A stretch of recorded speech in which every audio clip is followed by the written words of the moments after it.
j'affirme avec force que les opérations militaires des forces de défense et de sécurité du Mali sont conduites dans le strict respect des droits de l'homme et du droit international humanitaire. Cependant, comme je viens de le souligner, le gouvernement du Mali s'oppose avec véhémence à l'instrumentalisation de la question des droits de l'homme à des fins politiques, de positionnement, voire de chantage ou d'intimidation. De même, nous regrettons la sélectivité observée entre les droits des populations dont des villages entiers sont massacrés et rasés, qui ne suscitent presque pas d'indignation particulière, et la manipulation communicationnelle faisant passer des terroristes neutralisés sur le champ de bataille pour des civils innocents. Monsieur le Président, pour terminer, je dirais que le peuple malien a décidé de prendre son destin en main. Il soutient pleinement le gouvernement dans la refondation du Mali, ainsi que le retour à un ordre constitutionnel apaisé et sécurisé en mars 2024, à l'issue d'élections libres, transparentes et crédibles. La réalisation de ces vastes chantiers exige du gouvernement de poursuivre et d'intensifier les efforts en vue de l'amélioration continue de la situation sécuritaire dans le pays et de la protection des personnes et de leurs biens. À cet égard, je me réjouis de la tenue à Lomé, le 6 septembre dernier, de la 3e réunion du groupe de suivi et de soutien à la transition. Les conclusions de cette importante rencontre, notamment la reconnaissance des progrès réalisés par la transition et les appels lancés en faveur de la mobilisation de tous les partenaires du Mali pour consolider leur appui politique, économique, technique et financier à la République du Mali, ainsi que pour soutenir les efforts des autorités de la transition du Mali en vue d'un retour harmonieux à l'ordre constitutionnel. Je voudrais rappeler que la transition au Mali résulte de plusieurs années de dysfonctionnement de notre jeune démocratie qui a engrangé quelques résultats positifs. Malheureusement, à l'heure du bilan, les passifs sont plus importants que les actifs, d'où la survenance de la transition. Je saisis cette opportunité qui m'est offerte pour remercier chaleureusement notre respecté aîné, son Excellence le Président Alassane Dramane Ouattara, pour le sage et éclairé conseil qui nous a prodigué dans son allocution mémorable à cette 77e session de l'Assemblée générale des Nations unies. Je voudrais le rassurer que les autorités de la transition malienne n'ont d'autres objectifs que de faire des réformes politiques et institutionnelles avant d'organiser des élections, tout en luttant obstinément contre le terrorisme. Ces réformes permettront d'améliorer la gouvernance et toutes les dispositions seront prises pour que la démocratie malienne soit la plus enviée au monde. Dans ce chantier, nous prêterons une attention particulière au 3e mandat, qui ne sera pas possible. Le troisième mandat pour un public moins averti consiste pour un président de la République d'effectuer une manœuvre en 4 temps, en vue de conserver le pouvoir pour lui seul et son clan.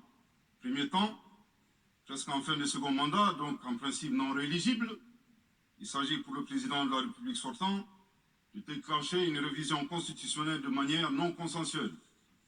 Deuxième temps, au cours de cette révision constitutionnelle, le président de la République sortant modifiera quelques dispositions constitutionnelles.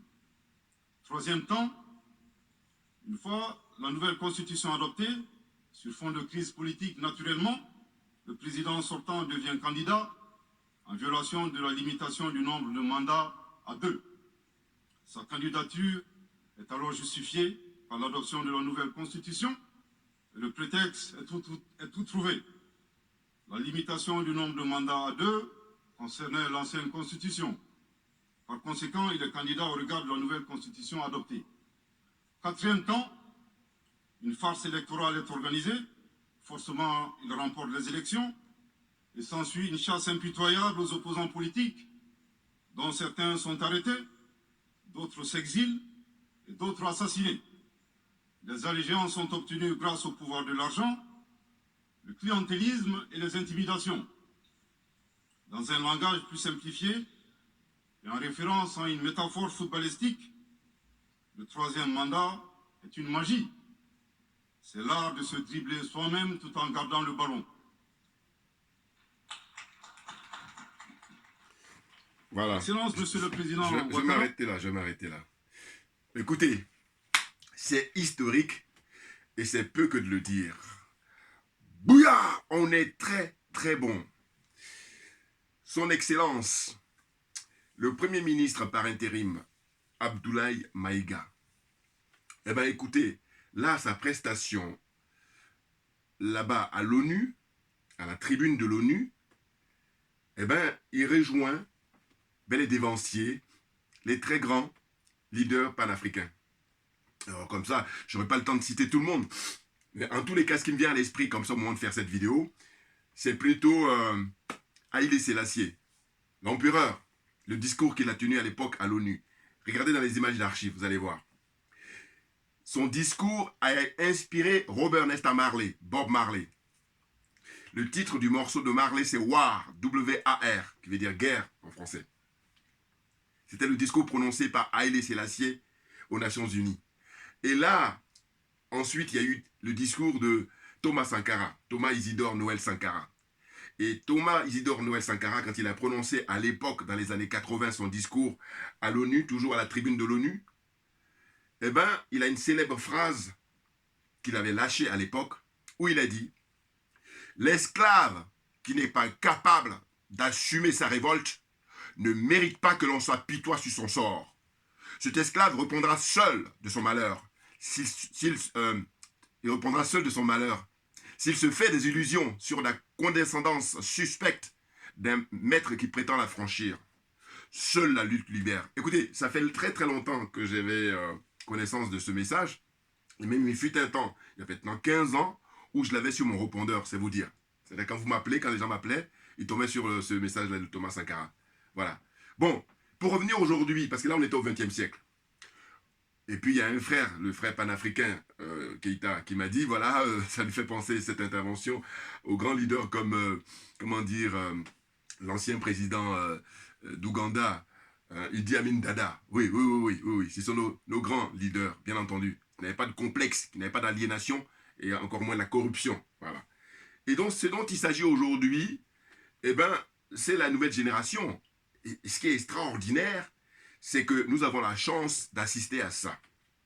Maintenant, pour ne pas oublier, j'ai vu que la diaspora africaine en général, et malienne en particulier, a manifesté aujourd'hui, 24 septembre 2022, bien avant même l'intervention du Premier ministre. Ils ont manifesté pour, comment dire, souligner le fait que le Mali a le droit d'être entendu. Notamment le fait que le Mali a un dossier lourd, très lourd, contre la France. Ils ont des preuves palpables, tangibles. Donc ce qu'ils demandent, c'est que ça soit mis sur la table. Mais simplement, lors de cette manifestation, avec quelques images que j'ai vues des gens qui soutiennent, comment dire, Guillaume Soro, notamment une certaine guêpe là, qui vit aux États-Unis. Ben, je suis désolé. Je dis que tous les soutiens de Guillaume Soro doivent raser les murs, tout comme lui-même. Parce que Guillaume Soro, il est dans une configuration, en fait, d'être là comme quelqu'un que la France pourrait utiliser comme un joker. J'ai dit que Guillaume Soro doit vider son sac, c'est un préalable. Et quand bien même il aurait vidé son sac, c'est pas pour cette raison-là qu'il doit revenir dans la vie politique. Parce qu'il a du sang des Africains en général et des Ivoiriens en particulier sur les mains. Voilà, beaucoup d'Ivoiriens, beaucoup d'Africains sont morts et Guillaume Soro est comptable. Il n'est pas le seul, mais il a un rôle important, puisqu'il a écrit un livre à l'époque où il revendiquait le titre de comment dire, chef de la rébellion. Donc les choses sont claires. Et c'est la raison pour laquelle je réitère encore, parce que je dis, moi, ma religion, c'est la vérité et la justice. Je dis que Guillaume Soro et son griot Niamsi, qu'ils écrivent un livre pour nous donner toutes les informations concernant ce qui s'est passé en 2010 et concernant les tenants et les aboutissants de la France-Afrique au XXIe siècle. Voilà, XXe siècle d'abord, parce que ça s'est passé.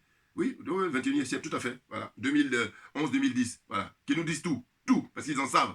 Sauf qu'ils gardent ça, et puis ils veulent essayer d'insulter notre intelligence. Oh, il est hors de question. Et je dis, moi, je refuse qu'on insulte mon intelligence. C'est pour ça que faire ces vidéos, c'est le minimum. Vous comprenez? Voilà, donc je l'ai aperçu là, dans les manifestants et tout. Non. Faut pas se faire avoir. Et d'ailleurs, j'en appelle aux dirigeants maliens. Faites attention aux pseudo panafricains. Nous sommes les authentiques. Je me présente Djoubian, c'est mon surnom sur le net. Hein, et je suis accessoirement seulement, comment dire, spécialiste de la France. Hein. Il paraît que le Premier ministre Maïga, il suit de temps en temps mes vidéos. Il paraît qu'il aime bien quand je dis accessoirement comment dire, spécialiste de la France. Voilà. Et je suis un panafricain authentique, un panafricain convaincu.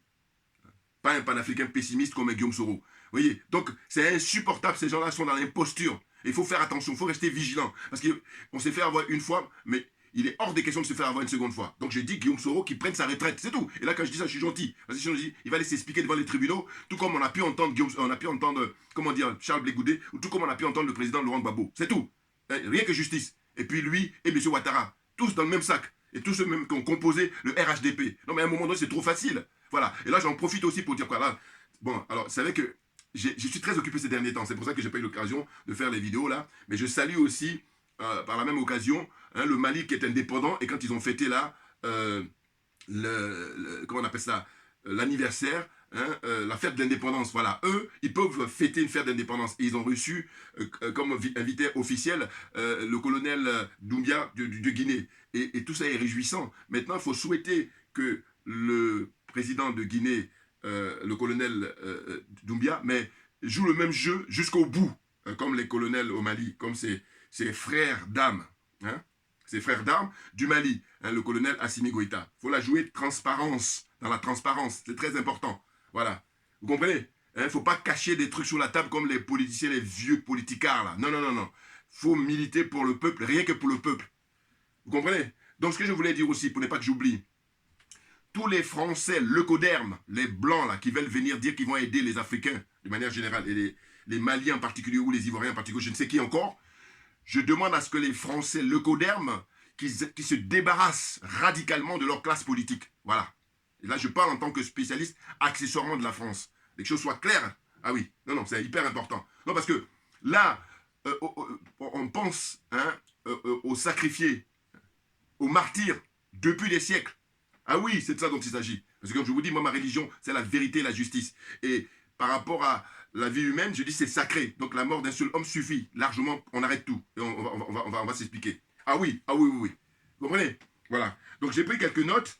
Et vraiment, j'ai souvent dit que il faudrait que de notre vivant, on puisse assister à ce que la France perde les pays africains. Parce que là, on aura l'heure de vérité. Et l'heure de vérité approche. Et bien entendu, parce que je dis, au nom de quoi l'Afrique, les Africains doivent rester esclaves jusqu'à la fin des temps? Au nom de quoi? Qu'est-ce qui pourrait expliquer ça?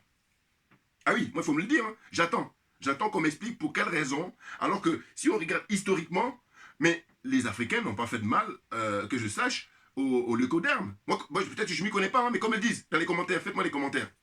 En tout cas, ce que je sais, c'est que les Africains sont venus à chaque fois pour aider la France. C'est-à-dire que c'est le pays au monde qui a été très souvent aidé par les Africains. Ils ont bénéficié de l'humanisme, de l'humanité des Africains. Et d'ailleurs, paradoxalement, ils se retournent contre les Africains. Donc moi, je pose la question, à quel moment les Africains ont fait du mal, comment on appelle ça, au peuple français pour qu'ils puissent faire ce mal-là depuis des siècles aux Africains? Question, répondez-moi. Et d'ailleurs, j'en profite aussi, les trollers là, partagez mes vidéos au maximum. Ouais, je ne vous oublie pas, vous. Partagez, vous êtes des machines là, payez pour ça. Bon, il n'y a pas de sous-métier, mais partagez mes vidéos au maximum. Ah, c'est clair, là on est très très motivé parce que ce discours historique qu'a prononcé le Premier ministre Abdoulaye Maïga, mais il déchire, il est dans du très très lourd. Ah oui, et puis on oublie tous les... comment dire, on ne va pas s'embarrasser avec les termes diplomatiques. Non, non, non.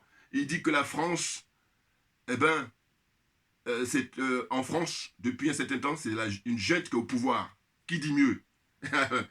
Qui dit mieux? Une junte qui est au pouvoir. Et j'ai même repris ses propos. Hein? Mais là, tout le monde en a pris pour ses grades. Hein? Ah oui, oui, oui. Au début, j'ai voulu prendre la partie où il allumait la France là en permanence, où il répète, parce que là, lui, comme ça, je l'appelle même dorénavant professeur. Ah oui, parce que c'est un bit pédagogique. Parce que quand on répète, c'est pour que les gens comprennent définitivement. Sauf ceux qui sont malades par la mauvaise foi. Voilà, on ne peut rien pour eux. Voilà, là, ils nous oublient. On n'a pas le temps. On n'a pas le temps. Bon. Donc, ce que je disais, c'est quoi? C'est que à cette occasion, lors de sa prise de parole, son intervention à l'ONU, eh ben, il a pris un à un chacun pour son grade. Que ce soit la France d'abord, ensuite le président du Niger, Bazoum, je dis que Bazoum, ses jours sont comptés.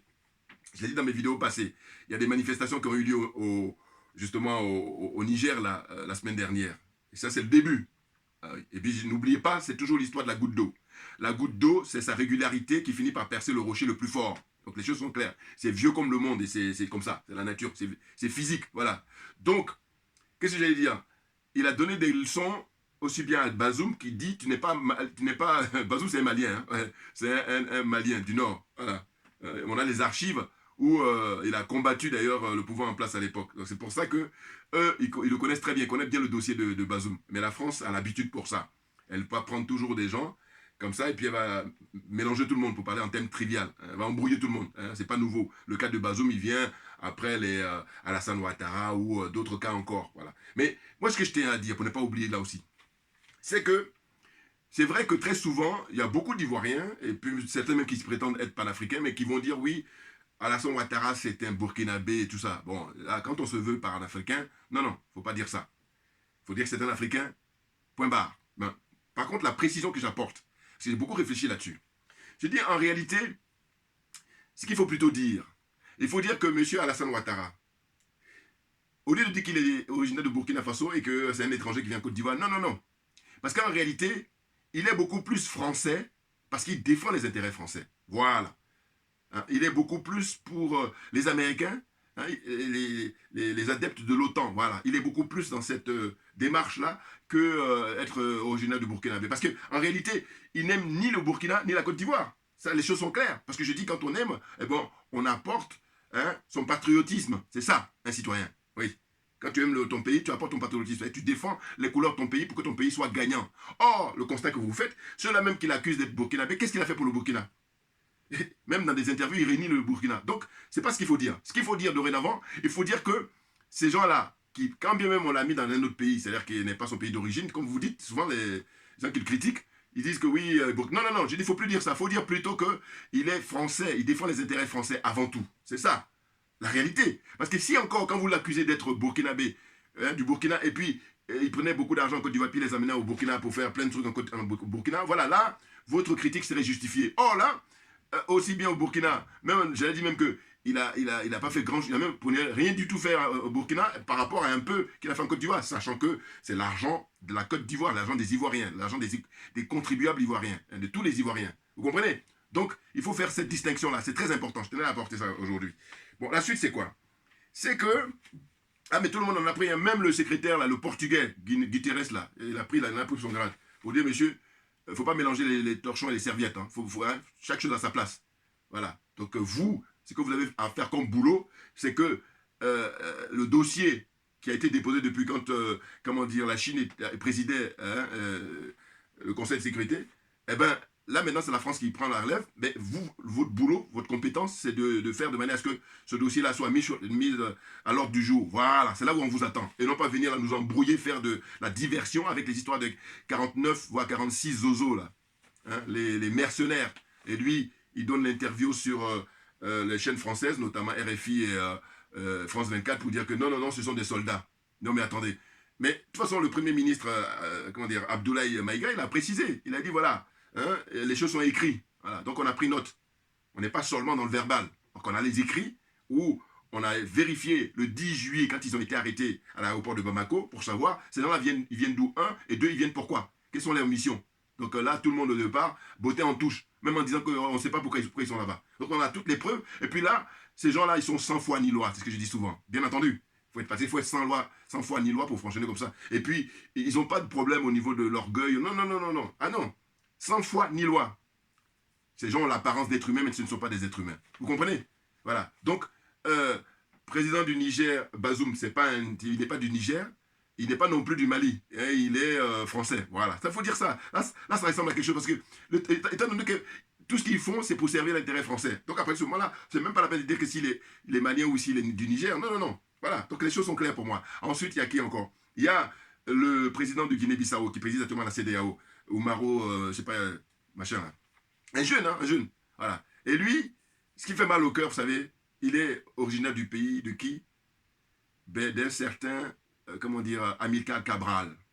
Oui, le père de l'indépendance du Cap-Vert et de la Guinée-Bissau, Amilcar Cabral. C'est pour ça qu'on s'est dit, il doit se retourner dans sa tombe. Mais ça viendra, parce qu'aujourd'hui, la jeunesse africaine a une conscience qui est très prononcée. Et c'est la raison pour laquelle rien ne sera plus comme avant. La peur a changé de camp, il l'a dit, le Premier ministre. C'est tellement vrai. Ah oui, parce que, je dis, c'est nous qui avons raison. Et après, du moment tu as raison, tu n'as pas à raser les murs. Après, du moment tu as raison, mais écoutez, comme ça, qui me vient à l'esprit encore en vous parlant, là, Mohamed Ali. Oui, eh oui, faut vous souvenir. Quand il refuse d'aller au Vietnam, parce qu'il dit qu'il a raison. Et l'histoire lui a donné raison, voilà. Quand on a raison, on a raison. Il n'y a pas de discussion. Ceux qui sont dans le mensonge sont ceux qui font une espèce d'escroquerie comme ça. Et comme le mensonge prend l'ascenseur, donc voilà, ils sont devant. Mais la vérité, elle arrive tranquillement. Et elle est en train de s'installer là. Ah oui. Ah oui, oui. Pas de complexe, pas d'aliénation et encore moins de corruption quand ils s'expriment. Et là, on a affaire à qui? On a affaire aux enfants, aux petits-enfants de Modibo Keïta d'une part. Et puis quand il s'agit de colonel en Guinée, mais du petit-fils de Ahmed Sékou Touré. Donc vous vous imaginez, mais c'est extraordinaire, c'est extraordinaire. Je dis c'est des choses qui nous dépassent, beaucoup ne comprennent pas. Nous comprendrons par la suite. Vous voyez? Donc, les petites notes que j'ai prises rapidement, c'est la question des 49 mercenaires relève de la justice malienne. Voilà ce qu'il a précisé. Et des relations bilatérales entre le Mali et la Côte d'Ivoire. Voilà, c'est très clair. Ah oui, non, ils sont sérieux. Hein. Ah, les colonels là, au Mali, ah non, très sérieux. Et en plus, moi, ce qui me plaît, c'est quoi? C'est que je vous dis, à l'époque de Thomas Sankara, Thomas Isidore Noël Sankara, il était tout seul, le pauvre. Oui, il avait un infiltré qui est venu comme ça pour l'assassiner, mais il était juste, c'était un lampiste, voilà. Parce que ceux qui ont profité du crime, c'est la France d'abord, et Houphouët-Boigny et compagnie, voilà. C'est ça qu'il faut comprendre. Vous voyez? Mais à l'époque, il était seul, et puis il parlait seul. Même il y a un documentaire qui est fait par un Suisse, où je vous dis, à un moment on lui pose la question, et il dit oui, je suis seul, parce que, évidemment, trop en avance. Mais aujourd'hui, au XXIe siècle, ce qui est nouveau, c'est quoi? C'est que les colonels qui ont pris le pouvoir là-bas, c'est plus les 5, là maintenant on parle des 6, parce qu'en fait, Abdoulaye Maïga, il n'était pas dans les 5, mais sauf qu'il est venu les rejoindre. Et puis, visiblement, c'est lui qui est le porte-voix de Assimi Goïta. Donc, Assimi Goïta, il reste comme ça, en arrière, et puis voilà son porte-voix. Et il nous explique tout ce que pense Abdoulaye Choguel Maïga, excusez-moi. Enfin, plutôt Assimi Goïta, excusez-moi. Choguel Maïga, le Premier ministre, nous souhaitons un prompt rétablissement. Je souhaite un prompt rétablissement. Parce qu'en plus, lui, l'année dernière, il y a 11 mois, très exactement, il s'était exprimé en septembre dernier, 2021, et la France s'est emparée de sa formule quand il a dit comment dire, voilà, la France a lâché le Mali en plein vol. Voilà. Et ça, les dirigeants français et puis les journaleux là, français, ils sont emparés de ça et puis ils ont commencé à tartiner pour l'injurier, l'insulter. Mais j'ai dit, mais ce qu'ils n'ont pas compris, c'est que 12 mois après, ce qu'il a fait Abdoulaye Maïga, mais c'est du pipi de chat. Ah ben bien entendu, parce que lui, en tant que civil, il avait utilisé évidemment des formules beaucoup plus diplomatiques, alors que là, en 2022, en septembre 2022, le 24 septembre 2022, date historique de la prise de parole aux Nations Unies du Premier ministre intérimaire Abdoulaye Maïga, ah ben non, mais là, il gifle tout le monde, là, en désordre. Bah, bah, bah, bah, bah. Ah oui, il prend d'abord Bazoum, tu dis que t'es pas du Niger, allez, t'es malien, donc, bas les masques. Ensuite, il prend Oumaro là, de Guinée-Bissau, il dit, mais toi, il ne faut pas confondre, hein, t'es président de la CEDEAO, mais ça n'a rien à voir avec un fonctionnaire, hein, donc, il ne faut pas... comment on appelle ça, ridiculiser la fonction. Hein. Donc, il y a un point pour lui. Maintenant, la France, je vais dire la phrase tout à l'heure, parce que je l'ai noté cette phrase-là, où il répète 3 fois. Voilà, c'est pour que les gens qui sont bouchés puissent entendre. Voilà, concernant la France. Ah oui, puis même, quand je vois ça, j'ai dit, mais finalement, le Mali dit qu'ils ont un dossier, mais ça y est. Aujourd'hui, la date du 24, la prise de parole du Premier ministre là, à la tribune, mais ça y est, on est au courant maintenant. Alors, ça ne veut pas dire qu'on va en débattre là-dessus, c'est hyper important. Mais cela dit, ça y est, aujourd'hui, on est à l'heure des numériques, on est à l'heure d'Internet. Ceux qui disent qu'ils sont pas au courant, c'est leur problème. Parce que je dis, il y a des gens, c'est des malades au point de vue mauvaise foi. Donc on peut rien pour eux. On n'a pas le temps. On n'a pas le temps. Assimi Goïta, bouillard, on est bon. On est très très bon. Donc, qu'est-ce qu'il dit par la suite? Il dit, voilà, je rappelais alors que le président Bazoum n'est pas du Niger. Voilà, c'est un Malien. Un Touareg malien, voilà. Si je ne me trompe pas, hein, voilà. Mais en tout cas, je dis, il ne faut même plus dire ça. Il faut dire que ces gens-là, comme ils travaillent pour servir la France, donc c'est plutôt des Français ou des Occidentaux, si vous voulez. Hein? Et ensuite, pour Oumarou Sissoko, là, le président de Guinée-Bissau, il lui dit, voilà, le président de la CEDEAO ne sont pas à la hauteur. Voilà, voilà, voilà, moi je résume à ma manière, parce qu'il a aussi bien le président, comment on appelle ça, le secrétaire général de l'ONU, et puis aussi, comment dire, le président de Guinée-Bissau, là, il dit qu'ils ne sont pas à la hauteur. Voilà. En gros, c'est ce que moi, ce que je déduis dans ses propos. Vous voyez, ce qu'il dit, hein, par rapport aux fonctions qu'ils occupent. Donc le principe de... Il ne faut pas confondre voilà, le principe de subsidiarité et non un principe de mimétisme. Voilà, ça c'est ce qu'il dit au président de Guinée-Bissau. Voilà, prends ça dans ta gueule. C'est énorme, c'est énorme.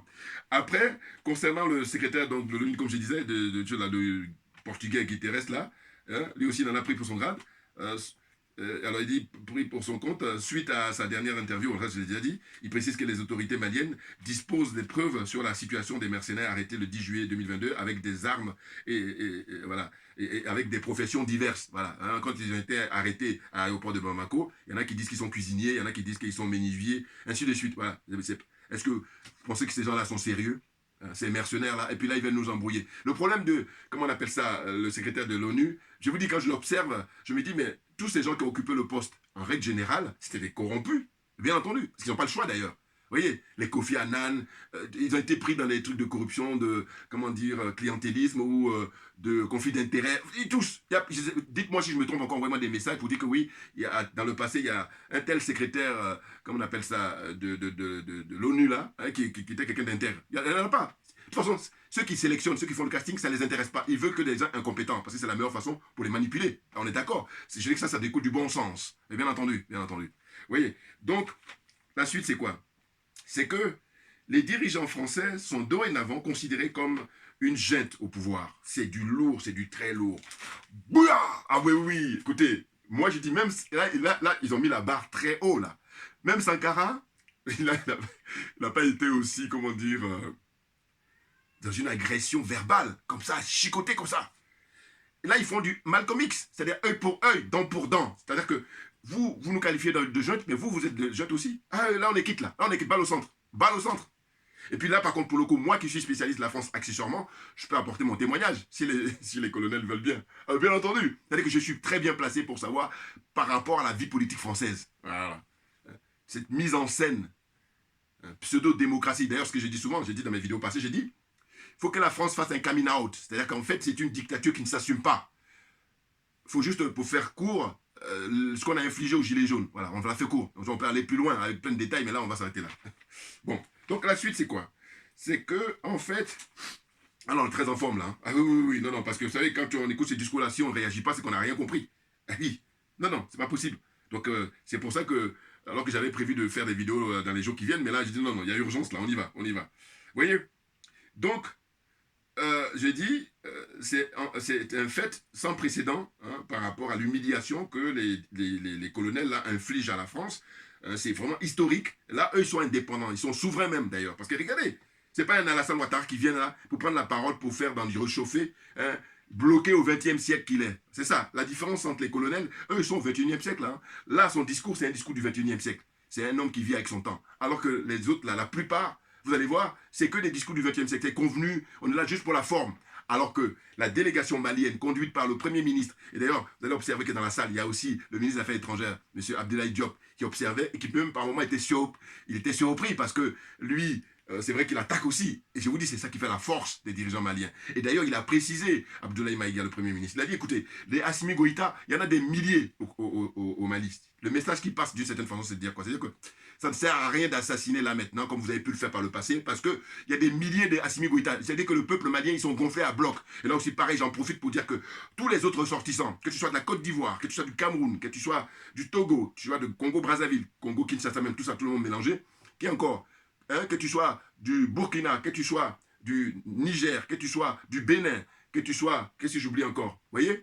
Eh bien, j'ai dit, hein, cette zone-là, voilà, la zone des aliénés, la zone des complexés, des corrompus, les ressortissants, ce que vous avez à faire, c'est de vous en prendre aux hommes et femmes politiques qui sont dans votre pays, dans votre propre pays, de manière à ce qu'ils fassent comme au Mali. Voilà, parce que ce que j'ai observé, c'est qu'il y en a beaucoup qui vont être très exigeants vis-à-vis des dirigeants maliens, alors qu'ils vont épargner hein, ceux qui soutiennent dans leur pays respectifs. Je ne supporte pas ce que c'est profondément malhonnête. Et nous n'avons pas le temps. Bouya, on est bon. Voilà, ça c'est l'analyse aussi. Et puis là, je dis concours d'honnêteté intellectuelle. Allez-y. Envoyez-moi les commentaires. N'importe quoi, des nazes. Ah oui, non. Parce qu'on a assez perdu du temps. Et comme on a compris maintenant, on va avancer tranquillement, sereinement, et puis il ne s'agit pas de prendre n'importe qui. Voilà, parce que j'ai dit les soutiens de Guillaume Soro, là. Non, non, non. Il ne veut pas vider son sac. Il ne voudra jamais. Parce que j'ai dit, voilà, un exercice. Il faut que Guillaume Soro tienne le même discours qu'a prononcé le Premier ministre, là, vis-à-vis de la France. Je me trompe peut-être, mais moi, je veux qu'on me donne une interview de Guillaume Soro où il dit du mal de la France. Donnez-moi, ça m'intéresse, ça.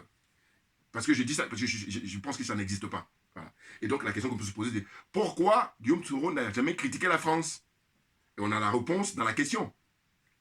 Parce que ce gars-là, il est là, il travaille avec la France. C'est ça qu'il faut comprendre. Et beaucoup ne comprennent pas. C'est dingue, hein? Ah, mais moi, je ne lâcherai pas l'affaire. Ah oui, ah oui. Le nombre de morts. Et je dis qu'on ne me parle pas de 3000. Hein. Je dis il y a minimum 30 000 morts. 30 000. Voilà. N'importe quoi. Sans oublier les exilés et tout ça. Il y a des gens qui sont morts en exil aussi. Donc, minimum 30 000. Donc, voire plus. N'importe quoi. Donc, la suite, c'est quoi? Là, l'humiliation pour, comment dire, Macron et consorts, Macron et compagnie. Ah oui, hein, c'est énorme. Vous voyez?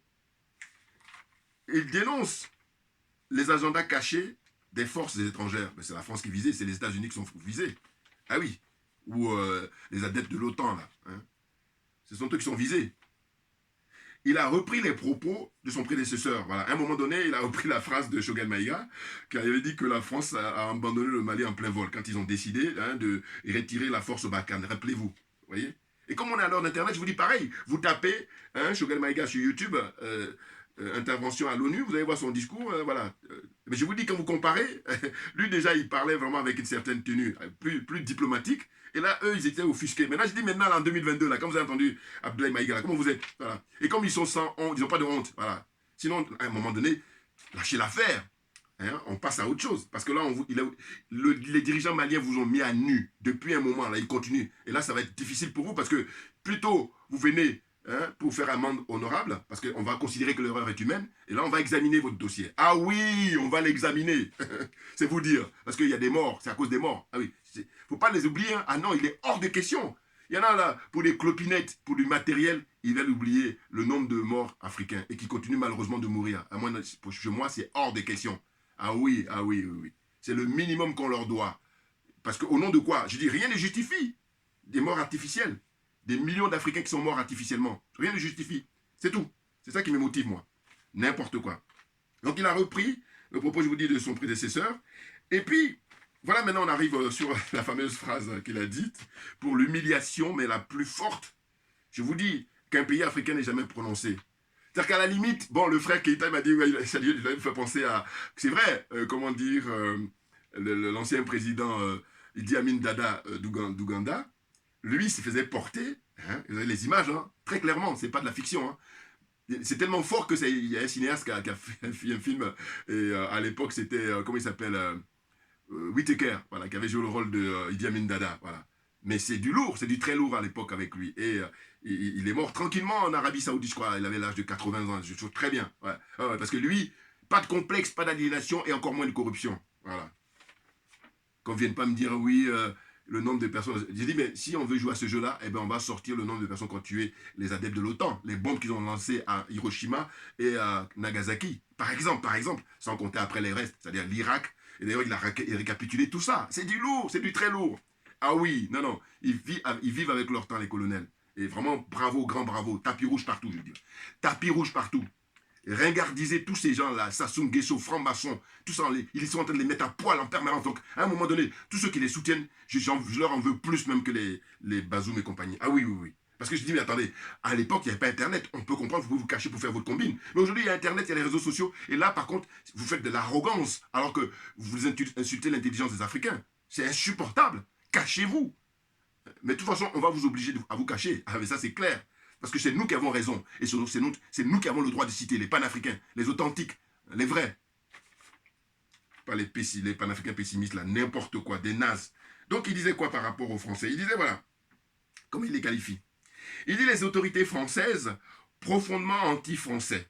Les autorités françaises profondément anti-français pour avoir renié les valeurs morales universelles et trahi le lourd héritage des philosophes de Lumière, se sont transformés en une junte au service de l'obscurantisme. Je répète, je fais comme lui, hein. Abdoulaye Maïga. Il est excellent, il est dans l'excellence. Les autorités françaises profondément anti-français, il faut le faire, il faut le dire. Ah oui. Pour avoir renié, ils ont renié les valeurs morales universelles et trahi le lourd héritage des philosophes des Lumières, se sont transformés en une junte au service de l'obscurantisme. Moi, ce qui m'intéresse dans son propos, là, c'est junte et obscurantisme. Voilà. Je prends ça. Je prends ça. Ah, je suis preneur. Eh oui, c'est du très très lourd, je vous dis. Ah oui, oui, oui. Et il répond, depuis des siècles, hein, l'humiliation que peut subir le peuple africain. Il est en train de répondre là. Et ça, ce n'est que les échauffements. Attention. Et oui, oui, oui. Et donc, je répète encore, j'ai dit, tous les leucodermes qui veulent nous la jouer, genre, moi, je suis de gauche, je ne veux rien savoir. Je dis, gauche ou droite, extrême gauche ou extrême droite, tout le monde, j'ai une démarche inclusive. Je dis, si vous voulez nous rendre service, si vous voulez venir dire que vous voulez aider la zone CFA des aliénés, des complexés, commencez à vous débarrasser radicalement de la classe politique française. Voilà. C'est un préalable. Ah oui, non, moi avec moi, c'est du sérieux. Ah oui, oui, oui. Et puis c'est pas pour perdre du temps. Parce que justement, en procédant ainsi, on est sûr qu'on va gagner du temps. Bien entendu. Autrement, on va rester dans une espèce d'embrouille comme ça, et puis après, on a perdu suffisamment de temps, et puis on ne sait même plus où on en est. Non, moi, je ne suis pas dans ce truc-là. Je suis dans le registre des colonels qui, visiblement, ont la tête sur les épaules. Ah oui, oui, oui, oui. C'est du très lourd. Et oui, à l'époque de Sankara, je vous dis, je ne peux pas m'empêcher de comparer toujours. Il était seul. Or là, aujourd'hui, quand le ministre des Affaires étrangères, Abdoulaye Diop, quand il prend la parole, c'est du nickel. La classe, il donne des cours de sciences politiques. Quand le ministre de la Défense, bon, lui aussi s'exprime un peu moins, mais ils sont tous brillants. Ils sont tous brillants. Ah oui, rien à dire. Et donc, les autres pays africains devaient prendre exemple sur le Mali. Plus que jamais. Et d'ailleurs, pour ne pas oublier là encore, j'ai écouté une sœur malienne qui a fait une vidéo et qui expliquait quoi? Qui expliquait que elle, plus que jamais, elle a une grande fierté. Elle est malienne, elle, hein, mais elle dit qu'elle a une grande fierté d'être malienne. Aujourd'hui, plus que jamais. Pourquoi? Parce qu'elle dit que depuis que les colonels sont au pouvoir, elle voyage beaucoup parce que c'est une femme d'affaires. Elle a constaté quoi? Elle a dit quand vous arrivez dans les aéroports, les grands aéroports, hein, où habituellement, quand on voit votre passeport malien ou africain, eh bien, on considère, comme dirait le frère Mbalam Balak, tablette du chocolat. Non. Elle dit quand ils regardent ça, ils ont le sourire et puis ils ont de la considération. Quand ils voient le passeport malien aujourd'hui, hein, au XXIe siècle, c'est du très lourd. Vous voyez, ce qu'on doit au colonel, vous vous rendez compte? Et c'est pas rien, c'est pas rien. Je vois les témoignages là très souvent des Ivoiriens qui vont dire que voilà, et pas des moindres aussi, hein, des personnalités ivoiriennes qui disent voilà, Didier Drogba, compte tenu de sa notoriété, le travail qu'il a fourni à son niveau, eh ben, quand en tant qu'Ivoirien vous voyagez, et puis les gens vous disent souvent ah, Didier Drogba. Bah. Mais par contre, là, on est dans le domaine du sport, dans le domaine de la distraction. Mais là, c'est du sérieux, là, les colonels. Ah oui, c'est la souffrance, l'humiliation qu'a subi depuis des siècles le peuple noir, le peuple africain. C'est ça qu'ils sont en train de, comment dire, défendre. Ah oui. Sauver l'honneur, la dignité de l'homme noir, l'homme africain. C'est ce qu'ils sont en train de faire, les colonels. Donc vous imaginez. Hein, mais c'est pas rien. La considération. Et on dirait que c'est ça, c'est le minimum. Or, la France est le pays qui bénéficie le plus. Hein, fait comparativement avec les autres pays européens. C'est celle qui bénéficie le plus de ce qu'apporte l'Afrique depuis des siècles. Et en revanche, en retour, c'est l'ingratitude, mais là le mot est faible quand on dit ingratitude avec l'attitude de la France. C'est terrible. Et c'est pour ça que je dis, comme moi je me veux être un être humain, je dis bon, tout le monde rentre en psychiatrie. Ah oui, ah oui. Non, bah, ils ont besoin d'être soignés, c'est clair. Oh, bouya, on est très très bon. Analyse, on y va. La suite. Donc, il a poursuivi, il a enfoncé le clou, hein, il a dit l'obscurantisme de la junte française, en parlant de Macron et compagnie, c'est une junte. Ah oui, oui, non, tranquille, tranquille. Hein, ils sont nostalgiques hein, des pratiques néocoloniales et condescendantes, paternalistes et revanchards, hein, qui a commandé et prémédité des sanctions illégales, illégitimes et inhumaines à la CEDEAO et à l'UEMOA contre le Mali. Voilà. Il a dénoncé tout ça. Ah non, mais franchement, total respect. Même à la limite, comme ça je fais pour le colonel. Hein, Sugal Maïga. Et puis tous les colonels d'ailleurs. Hein, comme ça je fais. Ah oui, oui, oui, vous le méritez très largement. Oui, non mais parce qu'il y en a ras-le-bol, il y en a marre. Comment ça se fait qu'on est au courant de tout et puis on est dans la lâcheté de beaucoup hein, qui sont là. Et pour revenir toujours sur la célèbre phrase hein, prononcée dans des conférences par Norbert Zongo, le grand journaliste qui a été assassiné par Blaise Compaoré, oui, oui, oui, avec son frère, voilà, ils l'ont assassiné. Eh bien, il a dit, la pire des choses, c'est pas la méchanceté des gens mauvais. La pire des choses, c'est le silence des gens bien. Voilà. Le silence des gens bien. Pour ne même pas dire la connivence des gens bien. C'est la pire des choses. Donc on poursuit. Vous voyez, il dénonce donc la responsabilité de la France hein, par rapport au génocide du Rwanda. Ah oui, et c'est ainsi que moi, quand je le vois rappeler ça, je dis oui. Et je l'ai déjà dit dans mes vidéos passées, rappelez-vous. Je dis que j'ai beaucoup de respect pour le journaliste camerounais, comment on appelle ça, Charles Onana, quand il s'agit des autres travaux, notamment ce qu'il a mené sur le renversement du président Laurent Gbagbo. En revanche, les travaux qu'il a faits sur le Rwanda, j'ai dit zéro. Je vais très loin, moi. J'ai dit, j'espère qu'il a pris une fois connaissance de ma vidéo. Ceux qui le connaissent vont faire le malin, mais lui-même, je vous dis, quand il prend connaissance de ma vidéo, mais il dit, mais lui, il est dans le mille. Je vise dans le mille. Je dis qu'il y a un arrangement entre Charles Onana et puis les dirigeants français. Donnant. C'est-à-dire qu'ils lui ont donné des dossiers hein, pour essayer de les blanchir, et puis lui, en revanche, il a donné les dossiers sur la Côte d'Ivoire. Il y a quelque chose comme ça. Voilà, c'est clair pour moi. Ah oui. Non, parce que j'ai dit, il y a des officiers français qui ont écrit pour dénoncer la responsabilité de la France. Et lui, il sort d'où hein, ben évidemment, il joue le rôle qu'il joue les Mbembe. Et puis, Philomine Sarr. Toute la liste là. La liste des corrompus, des aliénés, des complexés. Voilà. Hein, les nègres de service, n'en déplaise à Claudiciard. Une petite couche encore. Ah oui, non, on lâche rien. On lâche rien. Parce que ça, il y en a ras-le-bol. Les choses sont claires. Hein. Ah oui, on n'a pas le temps par contre. On n'a pas le temps. Et donc ensuite, il a dénoncé les viols de l'espace aérien malien à plus de 50 fois, hein, la France. Et ça fait partie justement des preuves qu'ils veulent déposer maintenant devant hein, la table du Conseil de sécurité de l'ONU. Et puis là, ils sont en train de perdre du temps, mais on ne lâchera rien, parce que le moment viendra où maintenant ils vont déballer hein, les images sur toutes les chaînes. Non mais, mais attendez, comment vous voulez vivre cette vie où on est de passage tous, pratiquement? Mais évidemment, eux, l'impression qu'ils me donnent, je dis, mais voilà des gens, quand je dis qu'ils ont l'apparence d'être humains, mais c'est parce que eux, en peu de temps, la vie sur Terre, ils ont tout épuisé. Bien entendu. Et vous savez que là aussi, c'est physique. Hein. C'est-à-dire qu'en fait, après que tu as tout épuisé, eh bien, ils sont rendus dans un stade à faire n'importe quoi. Voilà.